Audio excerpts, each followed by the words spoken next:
It's a story with as many twists and turns as the road that leads to this scenic spot.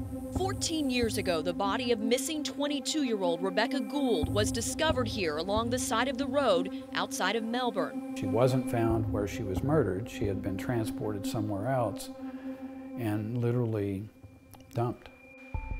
Dr. Larry Gould remembers a conversation just weeks earlier when Rebekah told him she was leaving her boyfriend and Izard County to follow her dream of becoming a Razorback. That was probably some of the best news I could have heard, because I didn't expect her to say that. Then came one of his proudest moments. Her comment was, I always admired you. I love what you've done with your life, and I would like to be like you. Not knowing it would be his last. And I had no idea.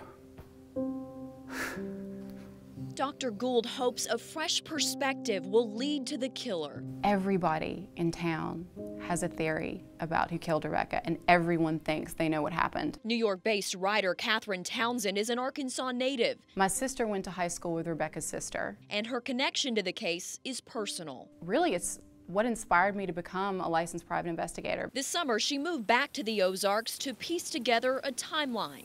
I was only supposed to be there for 2 weeks, and I got completely obsessed with the case. On the weekend of September 20th, 2004, Rebekah came home from college in Northwest Arkansas to visit her boyfriend. Monday morning, she drove him to work at the Melbourne Sonic before stopping by the Possum Trot convenience store. She was supposed to just take a nap and get up later, go pick her sister up, and then they were going to drive back to school. Rebekah never showed up. You think about how your heart would be breaking and how desperately we want her back. The next day, police found all of her belongings at her boyfriend's house where she'd been staying in nearby Guyne. Then when I heard her car is there, her purse is there, and then later I heard there was a lot of blood in the trailer. It looked like there had been a crime scene there. Something bad had happened. The whole town came out to look for Rebekah. The adrenaline just absolutely pours into you.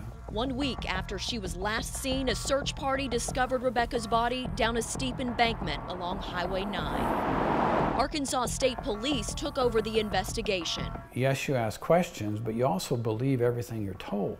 Police ruled out Rebekah's boyfriend as a suspect shortly after.